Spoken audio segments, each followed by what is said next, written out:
الحمد لله رب العالمين والعاقبة للمتقين والصلاة والسلام على سيد المرسلين أما بعد فأعوذ بالله من الشيطان الرجيم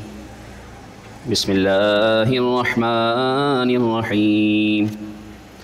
قال الله تعالى في القرآن المجيد والفرقان الحميد يا أيها الذين آمنوا اتقوا الله وكونوا مع الصادقين صدق الله تعالى مولانا العظيم وبلغنا رسوله النبي الأمين الكريم ونحن على ذلك لمن الشاهدين والشاكرين والحمد لله رب العالمين. یکم مارچ سن 2024 19 شعبان المعظم 1445 سنہ ہجری. اللہ رب العالمین نے اپنے بندوں کی اصلاح کے لیے اپنے خاص بندوں کو منتخب فرمایا، کیونکہ اصلاح کرنا ہے ہی ایسا خاص کام، یہ کوئی معمولی کام نہیں. لوگ سمجھتے ہیں کہ دین کی خدمت کرنا، دین کا کام کرنا، تبلیغ و اشاعت کا کام کرنا یہ صرف اور صرف دینداروں کا کام ہے. جی نہیں، یہ ہر مسلمان کا کام ہے، کیونکہ مسلمان ہوتا ہی دیندار ہے. کامل مسلمان وہی ہے جو اپنے دین کے مطابق زندگی گزارتا ہے. تو اللہ پاک نے اس اچھے کام کے لیے، اس اہم کام کے لیے، اس خاص کام کے لیے اپنے خاص بندوں کو ہی چنا، جن میں سب سے سر فہرست ہیں انبیاء کرام، اور پھر آخری نبی محمد عربی صلی اللہ علیہ وآلہ وسلم پر جب سلسلہ نبوت تام ہوا، مکمل ہو گیا، اس کے بعد پھر آپ صلی اللہ علیہ وسلم کے چنیدہ خلفائے راشدین، پھر اس کے بعد صحابہ، تابعین، تبع تابعین، اسلاف، یہ سلسلہ چلتا چلتا پھر اللہ پاک نے صحابہ و تابعین کے بعد اپنے ولیوں میں یہ رب العالمین نے گویا کہ ودیعت فرما دیا یہ سلسلہ کہ اب میرے دین کی خدمت میرے نیک بندوں کا کام ہے، اور اسی کا حصہ علماء بھی ہیں. اور اللہ رب العالمین نے جس طرح خاص جگہ کے لیے اور خاص قوم کے لیے مختلف انبیاء کو چنا، ایسے ہی رب تعالیٰ نے کسی خاص جگہ اور کسی خاص قوم کی اصلاح کے لیے اپنے خاص ولیوں کو بھی چنا. اور ان ولیوں میں سے ایک ولی جن کا آج ہم تذکرہ سنیں گے، جن کا نام ہے عثمان، ان کے والد کا نام ہے سید کبیر الدین. آپ رحمۃ اللہ علیہ 538 ہجری میں پیدا ہوئے، اور آپ رحمۃ اللہ تعالیٰ علیہ کا جو وصال ہے 673 ہجری، یعنی تقریباً 100 سال سے زیادہ عمر آپ نے پائی. اور آپ علیہ رحمت تقریباً علماء لکھتے ہیں کتابوں میں کہ 200 سال، پونے 200 سال پرانے بزرگ ہیں، اور انہیں دنیا لال شہباز قلندر کے نام سے جانتی ہے، جن کا سہون سندھ میں 18 شعبان المعظم کو عرس شروع ہوتا ہے، اور دنیا بھر سے عقیدت مند آپ کے مزار پر آتے ہیں اور عقیدت و احترام کا اظہار کرتے ہیں. آپ رحمۃ اللہ تعالیٰ علیہ آذربائیجان ملک جس کا شہر ہے مروند، وہاں کے پیدائشی ہیں اور فارسی النسل ہیں. آپ علیہ رحمہ کے نام سے جو مروندی نسبت ہے وہ آپ کے شہر پیدائش کے باعث ہے. آپ نے ان کا نام ہی آج پہلی بار سنا ہوگا، عثمان. اور یہ عثمان نام بھی کہاں سے عطا ہوا؟ کتابوں میں لکھا ہے کہ حضرت علی کرم اللہ تعالی وجہہ الکریم نے آپ کے والد کو ان کی پیدائش سے پہلے خواب میں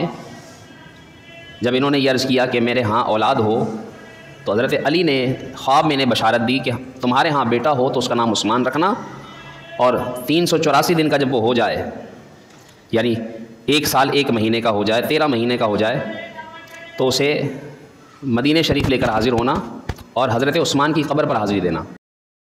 اور ان کا نام بھی عثمان رکھنا. لام عین لام لال بنتا ہے. ہم لال سمجھتے ہیں لام الف لام، لام الف لا اور لام لال سرخ، یہ وہ لال نہیں ہے. لال کہتے ہیں یاقوت کو. تو چونکہ آپ یاقوتی رنگ کا لباس پہنتے تھے، اس وجہ سے آپ کو لال کہا جاتا ہے. اور بعض روایات میں یہ بھی ملتا ہے کہ آپ کا چہرہ یاقوت کی طرح سرخ تھا، اس وجہ سے آپ کا نام لال پڑا. اور رہی بات شہباز، کہ شہباز کیا ہے؟ کتابوں میں لکھا ہے کہ امام حسین رضی اللہ تعالیٰ عنہ جو کہ حضرت علی رضی اللہ تعالیٰ عنہ کے بیٹے ہیں امام حسین۔ امام حسین رضی اللہ تعالیٰ عنہ نے آپ کو یعنی آپ کے والد کو خواب میں یہ فرمایا کہ ہم تمہیں ایک شہباز دے رہے ہیں، یعنی شہ کہتے ہیں شہنشاہ کو، بادشاہ کو، اور باز ہم جانتے ہیں ایک پرندہ ہے، تو پرندوں کا بھی شہنشاہ یعنی شہباز تمہیں ہم عنایت کر رہے ہیں۔ تو انہیں اس طرح دنیا نے شہباز کے نام سے جاننا شروع کیا، یعنی اصل نام اتنا مشہور نہیں ہوا جتنا ان کی یہ صفاتی نام مشہور ہوئے، لال، شہباز۔ اور پھر قلندر، کتابوں میں لکھا ہے کہ آپ رحمۃ اللہ تعالیٰ علیہ کو قلندر بھی کہا جاتا ہے۔ اس کی تحقیق میں عرض کرتا ہوں، اس سے قبل آپ رحمۃ اللہ تعالیٰ علیہ کے والدین کا ذکر کتابوں میں لکھا ہے کہ آپ کے والد گرامی جن کا نام تھا سید کبیر الدین، یہ وقت کے بڑے عالم تھے اور اللہ کے ولی تھے اور شرع کے پابند مسلمان تھے، اور جبکہ ان کی والدہ وقت کے حاکم مروند ان کی بیٹی تھی اور بڑی عبادت گزار تھیں۔ اور یہ بھی کتابوں میں لکھا ہے کہ آپ رحمۃ اللہ تعالیٰ علیہ کا سلسلہ نسب حضرت امام جعفر صادق سے جا ملتا ہے، یعنی آپ حضرت علی کی اولاد سے ہیں۔ اس سے معلوم ہوا کہ اللہ رب العالمین دیکھیے کہ نیک لوگوں یعنی نیک والدین ہوں تو اللہ پاک ان کی اولاد سے بھی پھر اللہ رب العالمین ان کے ذریعے نیک اولاد پیدا فرماتا ہے۔ ہمارے لیے اس میں درس ہے کہ فی زمانہ والدین اپنی اولاد کی نافرمانی اور ان کی برائی کا تذکرہ کرتے ہیں، یاد رکھیے کہ پہلے ماں باپ کو اچھا ہونا پڑے گا۔ اگر ماں باپ اچھے ہوں گے تو ان کی اولاد خود بخود اچھا ہونا شروع ہو جائے گی، الا یہ کہ کہیں الٹ ہو جاتا ہے۔ یہ بھی دین میں ثابت ہے کہ کہیں جس کے ہاں کوئی نیک والدین ہیں لیکن اولاد خراب نکل آتی ہے، کہیں ایسا ہوتا ہے کہ والدین برے ہیں لیکن اولاد نیک نکل آتی ہے، جس کے لیے ہمارے ہاں مثال مشہور ہے بھوتوں کے اولیاء اور اولیاء کے بھوت، یعنی اچھوں کے ہاں برے اور بروں کے ہاں اچھے پیدا ہو جاتے ہیں، لیکن جو اصل جو مشیت الہی ہے وہ یہی ہے کہ اللہ رب العالمین نیکوں کے ذریعے نیک ہی عطا فرماتا ہے۔ اس لیے والدین کو یہ سوچنا چاہیے کہ ہم نیک بنیں، ہم اچھے بنیں تاکہ اللہ تعالیٰ ہماری اولاد کو اچھا کرے۔ اور اس سے ہمیں یہ بھی پتہ چلتا ہے کہ دیکھیے بشارتیں آپ کے نام کی بھی ملی اور آپ کے لقب کی بھی ملی۔ آج دنیا والے لوگ طرح طرح کے نام سوچتے رہتے ہیں، ہمارے اسلاف کے ایسے ایسے اچھے اچھے نام موجود ہیں، صحابہ کے نام پر نام رکھیے، تابعین کے نام پر نام رکھیے، بزرگوں کے نام پر نام رکھا جائے اپنی اولاد کا، تو اس میں حرج نہیں ہے۔ اور پھر اللہ رب العالمین اچھوں کے نام کا فیض بھی یوں دیتا ہے کہ جب اچھے نام پر نام رکھا جاتا ہے تو اللہ تعالیٰ اس ہستی کی اس بچے کے اندر صفات بھی پیدا فرما دیتا ہے۔ اس لیے ہمیں ناموں پر بھی اس اعتبار سے غور کر کے نام رکھنا چاہیے۔ اور آپ رحمۃ اللہ تعالیٰ نے ابتدائی تعلیم اپنی قریبی گھر کی مسجد، محلے کی مسجد کے قریب جو گھر کی مسجد تھی اس مسجد میں آپ نے ابتدائی تعلیم حاصل کی، یہاں تک کہ 6 سال کی عمر میں آپ نے قرآن پڑھ لیا، ضروری مسائل سیکھ لیے، اور 7 سال کی عمر میں آپ رحمۃ اللہ تعالیٰ علیہ حافظ قرآن بن چکے تھے۔ اس سے بھی ہمیں اشارہ ملتا ہے کہ اپنے بچوں کو جلد سے جلد قرآن پڑھانا چاہیے اور اپنے گھر کی قریبی مسجد کے ساتھ اس بچے کو جوڑ دینا چاہیے، کیونکہ یاد رکھیے کہ گھر کی جو قریب کی مسجد ہوتی ہے اس کا ایک الگ ہی فیضان ہوتا ہے۔ اس مسجد میں جیسا کام ہوتا ہوگا، اس مسجد میں جیسی تبلیغ ہوتی ہوگی، اس مسجد میں جیسا پڑھایا جاتا ہوگا، بچے کی شخصیت کے اندر وہ اترتا چلا جاتا ہے، اور ایک وقت آتا ہے کہ وہ بچے بڑے ہو جاتے ہیں، اور بڑے ہونے کے بعد اگر انہوں نے اچھی جگہ اچھی مسجد کے اندر وقت گزارا ہو تو اللہ پاک ان کی تربیت میں بھی وہ شامل فرما دیتا ہے۔ اس لیے اپنے گھر کی قریبی محلے کی مسجد کو توجہ ہمیں دینی چاہیے کہ اس کے اندر اچھے سے اچھے انتظامات کریں، اس کے اندر اچھے سے اچھے علماء کو بلائیں، اس کے اندر اچھے سے اچھے تعلیم کا اہتمام کروائیں، تاکہ وہ تعلیم و تربیت ہمارے بچوں کے اندر اترے۔ آپ کی مسجد سے، آپ کے محلے کی مسجد سے جو آواز بھی بلند ہوتی ہے، وہ بلند ہونے والی آواز بھی آپ کے بچوں کے لاشعور میں بیٹھنا شروع ہو جاتی ہے۔ اور جب انسان بڑا ہو کر کہیں اور چلا جاتا ہے، انسان ساری زندگی ایک جگہ نہیں رہتا، لیکن جس جگہ سے اس کا بچپن جڑا ہوا ہو تو پھر بڑھاپے میں بھی وہ اپنے بچپن کی اس جگہ کی ایک ایک چیز کو یاد کرتا ہے۔ تو اگر اچھی چیز اس کے ذہن میں اتری ہوئی ہوگی تو وہ اچھی چیز اس کے بڑھاپے، اس کے مرنے تک اس کے ساتھ رہتی ہے۔ اگر آپ نے بچپن میں کوئی اچھی اذان سنی ہوگی، بچپن میں اچھی کوئی قرات سنی ہوگی، بچپن میں اپنے کسی اچھے امام سے ملے ہوں گے، تو آج تک آپ اس کو یاد کرتے ہوں گے۔ کیوں؟ کیونکہ یہ بچپن کی یادیں انسان کے ذہن میں راسخ ہو جاتی ہیں، ایسے ہی وہ عادتیں بھی پختہ ہو جاتی ہیں۔ اور اس میں سب سے بڑا ہاتھ ہوتا ہے والدین کا، کہ وہ اپنے بچوں کو اسی جگہ سے مربوط کر دیں، اسی جگہ سے جوڑ دیں۔ تو اس میں یہ دعوت عرض کرنا چاہتا ہوں کہ آپ کو بھی چاہیے کہ اپنے محلے کی مسجد کے اندر اس طرح سے اپنے بچوں کو مربوط کر دیں کہ یہاں کی تعلیم و تربیت، یہاں کا اثر و رسوخ ان کے ذہنوں میں پختہ ہو اور ان کے اندر دین آنا شروع ہو جائے۔ اور اس میں جس طرح سے بھی ہم تعاون کرنا چاہیں کر سکیں کریں، تاکہ یہ ہمارے بچوں کی، ہمارے نسلوں کے لیے اچھا ثابت ہو۔ یہی آپ کے ساتھ آپ کے والدین نے کیا کہ قریب کی محلے کی مسجد سے آپ کو پڑھوایا، قرآن کے حافظ بن گئے، اور پھر جب بیعت ہونے کا وقت آیا تو موسیٰ کاظم علیہ رحمہ کی اولاد سے حضرت سید ابراہیم سے آپ بیعت ہوئے، اور ایک روایت کے مطابق بہاؤالدین زکریہ ملتانی رحمۃ اللہ تعالی علیہ، ان کے آپ مرید اور خلیفہ ہیں۔ اور پھر آپ نے درس و تدریس کا سلسلہ کیسے شروع کیا کہ جب آپ ماہر عالم دین بن گئے، ماہر لسانیات ہو گئے، ماہر صرف و نحو ہوئے، عربی اچھی جاننے لگے، تو آپ نے باقاعدہ ایک مدرسے کا مدرسہ فقہ الاسلام کا آپ نے آغاز کیا، اس کی تعمیر کروائی، اور پھر وہاں پر آپ نے خوب درس و تدریس کا سلسلہ عام فرمایا۔ اس سے بھی ہمیں درس ملتا ہے کہ ہم اپنے محلے کے اندر کوشش کریں کہ علم کا مرکز قائم کریں جہاں پر بچوں کی دینی تربیت ہو۔ الحمدللہ آپ کی مسجد میں جیسا کہ دوپہر میں مدرسے میں بچوں کو قرآن بھی پڑھایا جاتا ہے، اور رات میں روزانہ الحمدللہ بعد نماز عشاء ہفتے میں 4 دن عالم کورس بھی کروایا جا رہا ہے، اور اس میں دینی تربیت کی جا رہی ہے۔ تو اس میں پہلا تعاون یہ ہوتا ہے کہ ہم خود اس میں شامل ہوں، علم حاصل کریں، اور پھر اپنے بچوں کو، خود نہیں کر سکتے اپنے بچوں کو کسی جاننے والے کو، دوست و احباب کو، ساتھ کام کرنے والوں کو اس سلسلہ علم سے جوڑ دیں گے تو آپ دیکھیں گے کہ آپ کے ذریعے اگر کسی نے علم سیکھ لیا، اس کے سیکھنے کا بھی ثواب، اور کل کو وہ سیکھ کر جتنوں کو سکھائے گا ان کا بھی ثواب آپ کو ملتا رہے گا، اسی لیے کہ علم کو صدقہ جاریہ قرار دیا گیا ہے۔ تو ہمیں ان چیزوں کے اوپر توجہ دینی چاہیے، اور ان بزرگوں کی سیرت سے یہ سیکھنا چاہیے۔ ان بزرگوں کے اوصاف، ان کے کمالات، ان کے مراتب یہ تو پا چکے، ان کے تذکرے سے ہمیں یہ سیکھنا چاہیے کہ ہم نے ان کی سیرت پر عمل کرنا ہے، ان کے طریقوں کے مطابق زندگی گزارنی ہے۔ آپ رحمۃ اللہ تعالیٰ علیہ پھر جب بیعت ہو چکے اور اس کے بعد آپ نے روحانی ترقی چاہی تو آپ نے سفر کیے۔ مسلمان کو چاہیے کہ قرآن کریم کے اندر بھی اللہ نے ارشاد فرمایا قل سیروا فی الارض فانظروا، کہ تم سیر کرو زمین کے اندر، زمین میں ادھر ادھر دیکھو، اور دیکھ کر پھر تم وہاں سے جو کچھ تمہیں سیکھنا ہے، عبرت حاصل کرنی ہے، وہ عبرت حاصل کرو، اور یہ روحانی تربیت کا ذریعہ بنتا ہے اگر ممکن ہو۔ اس لیے آپ رحمۃ اللہ تعالیٰ علیہ امام رضا ایران، پھر امام اعظم ابو حنیفہ عراق، سیدنا غوث پاک رحمۃ اللہ تعالیٰ علیہ کے مزار پر وہاں بغداد تشریف لے گئے، اور کتابوں میں لکھا ہے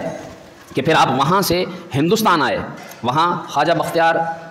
خواجہ قطب الدین کاکی رحمۃ اللہ تعالیٰ علیہ کے مزار پر، خواجہ معین الدین اجمیری رحمۃ اللہ تعالیٰ علیہ کے مزار پر، پھر وہاں سے پانی پت بو علی شاہ قلندر رحمۃ اللہ تعالیٰ علیہ کے مزار پر آپ تشریف لے گئے، اور وہاں سے آپ کو یہ کہا گیا کہ ہندوستان میں 300 قلندر موجود ہیں، اور آپ سندھ جائیے، آپ وہاں تشریف لے کر جا کر وہاں دین کی تعلیم عام کریں۔ پھر آپ سندھ تشریف لائے، اور آپ نے سندھ میں آ کر پھر دین کی تعلیم عام کی، اور آپ کا عقیدہ اور آپ کا نظریہ، آپ رحمۃ اللہ تعالیٰ علیہ ایک شعر میں خود ذکر فرماتے ہیں، عثمان چوں شد غلام نبی و چاہار یار امیدش از مکارم عربی محمد است، کہتے ہیں کہ یہ عثمان یہ غلام ہے نبی کا بھی، اور نبی کے چاروں خلیفہ حضرت ابو بکر و عمر و عثمان و حیدر علی، ان چاروں کا بھی غلام ہے، اور اس امید پر مجھے امید ہے کہ اللہ تعالیٰ محمد عربی اور ان کے خلفاء کا غلام ہونے کی وجہ سے رب العالمین مجھے ان جیسے اخلاق بھی عطا فرمائے گا، اور ان کے صدقے رب العالمین مجھے بخشش بھی عطا فرمائے گا۔ یہ آپ کا عقیدہ تھا، یہ آپ کا نظریہ تھا۔ اب جیسا کہ میں نے ذکر کیا کہ آپ رحمۃ اللہ تعالیٰ علیہ کا جو ایک لقب ہے قلندر، اور اس اعتبار سے لوگوں کے اندر پائے جانے والی غلط معلومات کہ لوگ اول تو یہ کہتے ہیں کہ دنیا کے اندر 2.5 قلندر ہیں، پہلے تو اس کا ازالہ یہ سمجھ لیجئے کہ یہ غلط فہمی ہے سراسر، 2.5 قلندر کا کوئی معنی نہیں بنتا۔ اور اسی طرح علماء لکھتے ہیں کہ یہ تو ایک افسانہ ہے، اور بعض تو یہ مبالغہ کر دیتے ہیں کہ قلندر غوث اعظم سے بھی افضل ہوتا ہے۔ جی نہیں، قلندر کس کو کہتے ہیں؟ ہر اللہ کا جو کامل ولی ہے وہ قلندر کہلاتا ہے، اور قلندر ایک صوفی کو کہا جاتا ہے، جو بھی صوفی ہے وہ قلندر ہے۔ اس اعتبار سے علماء نے لکھا ہے جی ہاں کہ قلندر لوگ آج کل سمجھتے ہیں کہ جی انگوٹھیاں چڑھا لیں تو وہ قلندر بن گیا، لمبے لمبے بال چھوڑ دیں، کڑے پہن لیں، بڑے بڑے لمبے لمبے لباس پہن لیں، بھنگڑے ڈالیں، گھومنا شروع کر دیں، دھمال ڈالیں تو یہ قلندرانہ کام ہو گیا۔ جی نہیں ہے، علماء فرماتے ہیں ہرگز ایسا نہیں، بلکہ قلندر وہ ہوتا ہے جو اپنے مقصد حقیقی کو یعنی اللہ کو پا لیتا ہے تو وہ قلندر ہو جاتا ہے۔ جہانگیر سمنانی رحمۃ اللہ علیہ فرماتے ہیں جو خلائق زمانہ سے ظاہری اور باطنی تجربہ حاصل کرے وہ قلندر بن جاتا ہے۔ خلیفہ مفتی اعظم فیض احمد اویسی فرماتے ہیں فانی فی اللہ جو ہو جائے اور اللہ کے ساتھ خود کو باقی کر لے ایسا شخص قلندر کہلاتا ہے، عام سالک تو قلندر کی بو کو بھی نہیں پا سکتا۔ اس لیے یاد رکھیے کہ اللہ رب العالمین یہ خاص صفت ہے جو اپنے خاص بندوں کو عطا فرماتا ہے، جبکہ یہ ضرور کہا جاتا ہے کہ قلندر کی اصطلاح خاص یہ لقب بارگاہ مصطفیٰ سے حضرت عبدالعزیز مکی رحمۃ اللہ تعالی علیہ کو پہلے عطا ہوا۔ فیض احمد اویسی نے کئی ایسے اولیاء کے نام تحریر کیے کہ جو اپنے وقت کے قلندر کہلائے، جبکہ بر صغیر کے اندر 2 قلندر، ایک ہندوستان میں بو علی شاہ قلندر رحمۃ اللہ تعالی علیہ، اور پاکستان سندھ میں یہ حضرت لال شہباز قلندر رحمۃ اللہ تعالی علیہ۔ تو یہ کانسیپٹ غلط ہے، اس لیے یاد رکھیے کہ جو لوگ یہ کہتے ہیں کہ بس گم ہو جاؤ اور گم ہو کر بس گھومتے پھرو اور جس طرح سے جو جی چاہے بس نہ نماز کے نہ روزے کے نہ قرآن کے اور شریعت کے پابند نہ ہونا بس، اور پھر اس کو یہ کہنا کہ یہ قلندرانہ صفات ہیں، ہرگز نہیں۔ سب سے پہلے قلندر کے اندر شریعت داخل ہونی چاہیے کہ وہ شرع کا پورا پابند ہو، تب وہ قلندر کہلا سکتا ہے۔ آپ رحمۃ اللہ تعالی علیہ کی کئی کرامات بھی ملتی ہیں۔ آپ کے دور میں قحط پڑ گیا، کتابوں میں لکھا ہے کہ لوگوں نے آپ سے کہا کہ دعا کریں کہ قحط سالی ہو گئی ہے، بارش برس جائے۔ آپ رحمۃ اللہ تعالیٰ نے کہا کہ سب سے پہلے تم گناہوں سے توبہ کرو، جہاں علماء لکھتے ہیں کہ اللہ کے اولیاء کی کرامات کا ثبوت ملتا ہے، وہیں ان کی کرامات کے اندر چھپے ہوئے رمز یہ بھی ہوتے ہیں کہ وہ اپنی کرامات کے ذریعے بھی لوگوں کو اللہ رب العالمین کی بارگاہ میں جھکاتے ہیں، انہیں جھکا کر انہیں اللہ یاد دلاتے ہیں کہ ان کے ذریعے وہ اللہ رب العالمین کو پہچانیں. اور پھر انہوں نے کہا کہ توبہ کرو، گناہوں سے توبہ کی، اور پھر کہا کہ تم میرے ساتھ دعا کرو. جب انہوں نے اس طرح لوگوں کو مائل کیا اور لوگوں نے اپنے گناہوں سے استغفار کیا، پھر انہوں نے جب دعا کی تو دعا سے فارغ نہ ہوئے تھے کہ اللہ رب العالمین نے اپنی رحمت سے بارش نازل فرمائی. اور پھر انہوں نے بارش نازل ہونے کے بعد شکرانے میں لوگوں کو، غریبوں کو کھانا کھلایا. اس سے ہمیں کیا درس ملتا ہے کہ اللہ رب العالمین رزق کی تنگی دور فرما دیتا ہے توبہ کرنے کے ذریعے. رزق کی تنگی دور ہوتی ہے دعا کرنے کے ذریعے. اور مسلمان کو چاہیے کہ رزق میں برکت چاہے تو وہ کھانا کھلائے، عام کرے، لوگوں کے اندر اس طرح سے سلام عام کرے اور کھانا کھلائے. ان دو کاموں کے ذریعے اللہ رب العالمین رزق میں برکت عطا فرماتا ہے. یہ اولیاء کی تربیت ہے. آپ کی ایک اور کرامت ملتی ہے کہ آپ وضو کر رہے تھے، سخت دھوپ تھی، کسی مرید نے کہا کہ ہم یہاں چاہتے ہیں کہ درخت لگائیں. آپ رحمۃ اللہ تعالیٰ علیہ نے اپنی مسواک دی اور اس سے کہا کہ یہیں گاڑ دو. وہ مسواک گاڑ دی گئی، اگلے ہی دن اس کے اندر شاخیں پھوٹ پڑی اور دیکھتے ہی دیکھتے وہ ایک عرصے کے بعد ایک تناور درخت بن گیا. یہ اللہ کے ولیوں کی شان ہے. کتابوں میں لکھا ہے کہ آپ رحمۃ اللہ تعالیٰ علیہ نے ایک مرتبہ کہا، اعلان کیا باقاعدہ کہ جو چاہتا ہے اللہ سے ملے وہ میرے پاس آئے، میں اسے اللہ سے ملاؤں. ایک پابند نماز، جو نماز کا پابند تھا، وہ آیا اور وہ کہنے لگا کہ میں چاہتا ہوں کہ میں اللہ سے ملوں. آپ رحمۃ اللہ تعالیٰ نے اس نماز کے پابند شخص کو ایک باطنی کیفیت سے پہچان لیا اور فرمایا نماز پڑھتے ہو؟ حالانکہ وہ نماز کا پابند تھا. اس پابند نماز شخص نے جب یہ سوال اپنے بارے میں سنا کہ نماز پڑھتا، حالانکہ نماز تو پڑھتا تھا، لیکن اس نے چونکہ اللہ کے ولی سامنے کھڑے تھے اس نے کچھ نہ کہا اور چپ کر کے چلا گیا. اسی دن رات میں عشاء کی نماز کا وقت ہوا تو اس کی سنتیں چھوٹ گئیں اور نماز عشاء کے اس نے فرض پڑھ لیے. اور فرض پڑھ کر جب وہ رات سویا تو خواب میں اسے رسول اللہ صلی اللہ علیہ وسلم کا دیدار ہوا. خواب میں دیدار ہوا تو رسول اللہ صلی اللہ علیہ وسلم نے ارشاد فرمایا تم نے آج عشاء کی سنتیں کیوں نہیں پڑھی؟ یہ اس کی خواب میں جب اسے آواز آئی اٹھ گیا، اٹھ کر فوراً دوبارہ حضرت کی خدمت میں حاضر ہوا اور وہ کہنے لگا کہ آج مجھے خواب میں رسول اللہ صلی اللہ علیہ وسلم نے آپ نے نماز کا پوچھا اور انہوں نے مجھ سے سنتوں کا پوچھ لیا. تو آپ رحمۃ اللہ تعالیٰ نے ارشاد فرمایا پہلے بھی تمہاری کئی بار سنتیں ترک ہوئی ہیں یا نہیں؟ کہنے لگا کئی مرتبہ سنتیں چھوٹی ہیں لیکن آج نہ جانے کیوں. کہنے آپ رحمۃ اللہ تعالیٰ نے فرمایا اچھا اگر آج سنتیں چھوٹی ہیں تو پہلے کبھی رسول اللہ نے پوچھا؟ کہنے لگا نہیں آج پوچھا. تو آپ نے فرمایا سمجھ لو تم اللہ سے یوں مل گئے ہو، آج سنتیں چھوٹی ہیں تو رسول اللہ نے پوچھا ہے، اگر فرض چھوٹ جاتے تو تم سے اللہ بھی پوچھ لیتا. یہ آپ رحمۃ اللہ تعالیٰ کی کرامت کہ اللہ نے دیکھی کیسی اللہ نے اپنے ولیوں کو شان عطا فرمائی ہے. اس لیے ہمیں ان کے طریقوں پر عمل کرنا چاہیے. آپ رحمۃ اللہ تعالیٰ کا وصال کا جب وقت آیا تو آپ نے یہی کہا کہ صرف اور صرف میرا ساتھ دینے والی ذات ہے تو اللہ رب العالمین کی، وہ میرے ساتھ ہر جگہ ہے. ہمیں بھی اللہ رب العالمین پر کامل یقین رکھنا چاہیے. یعنی اللہ کے ولی بھی اپنے رب عز و جل پر یقین رکھتے ہیں. ہمیں بھی چاہیے کہ ہم اللہ کے نیک بندوں اور اللہ رب العالمین کی شان کا اعتراف کرتے ہوئے یہ جانیں کہ ہمیں ہر حال میں اللہ رب العالمین کو پکارنا چاہیے، ہر حال میں اللہ رب العالمین سے مدد مانگنی چاہیے، ہر حال میں اللہ رب العالمین کو یاد رکھنا چاہیے. جب آپ کا وصال ہو گیا، آپ کے وصال کے بعد آپ کے مزار کی تزئین و آرائش کی گئی. تاریخی اعتبار سے آپ کا وصال 21 شعبان کو لکھا گیا ہے 673 ہجری میں، 19 فروری 1275 عیسوی. آپ رحمۃ اللہ تعالیٰ علیہ کے مزار کے اعتبار سے تھوڑی سی اور گفتگو یہ سمجھ لیجئے کہ آپ کے مزار میں جو معاذ اللہ وہاں پر جو غیر شرعی امور کیے جاتے ہیں، بھنگڑے ڈالے جانا، وہاں پر معاذ اللہ آس پاس طوائفیں گھومتی پھرتی اپنی طرف مائل کرتی نظر آتی ہیں. وہاں پر لنگر کے نام پر معاذ اللہ بھنگ افیون پلائی جاتی ہے اور وہاں پر صوفیانہ کلام کے نام پر میوزیکل آلات بجائے جاتے ہیں اور پھر وجد کے نام پر یا دمادم مست قلندر کے نام پر جو ہے وہ اس طرح سے تبادلے کیے جاتے ہیں. یاد رکھیے کہ اس طرح کی غیر شرعی حرکت، اس طرح کے غیر شرعی کاموں کا نہ تو صاحب مزار سے کوئی تعلق ہے اور نہ ہی اہل سنت و جماعت کا اس سے کوئی تعلق ہے. ہم ایسے غیر شرعی امور کی سراسر مذمت کرتے ہیں. لوگ کہتے ہیں کہ اچھا اگر یہ اللہ کے ولی اتنے طاقت رکھتے ہیں تو پھر یہ اپنے مزار پر یہ غیر شرعی ہونے والے کاموں کو روکتے کیوں نہیں؟ اگر یہ بات آپ کریں گے تو پھر زمین پر بھی تو اللہ تعالیٰ کی کتنی نافرمانی ہو رہی ہے، تو پھر اللہ تعالیٰ کیوں نہیں روکتا؟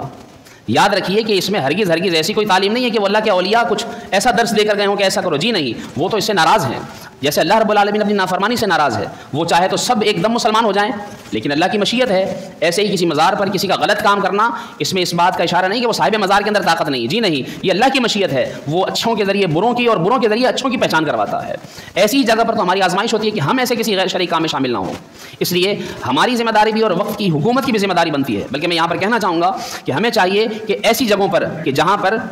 ایسے غیر شرعی امور ہوتے ہوں تو وہاں پر نہ ہم چادریں چڑھائیں، کیونکہ ان چادروں کا بھی پھر تقدس پامال کیا جاتا ہے. نہ وہاں پر ہم اس طرح لنگر کریں کہ جہاں پر غیر شرعی لوگ آ کر وہاں پر اس لنگر سے فائدہ اٹھائیں. نہ وہاں پر ہم کو کسی قسم کا ایسا کوئی نذرانہ دیں اور ایسی جگہ سے پر ہم جانا بند کریں اور اللہ کے اولیاء کی گھر میں بیٹھ کر ہم ان کے لیے ایصال ثواب کا اہتمام کریں اور ان کا فیض پائیں. اور اگر جائیں تو پوری شریعت کے جتنے آداب ہیں ان کا مد نظر لحاظ رکھتے ہوئے، ان کو مد نظر رکھتے ہوئے اس آداب کے مطابق وہاں کی حاضری دیں.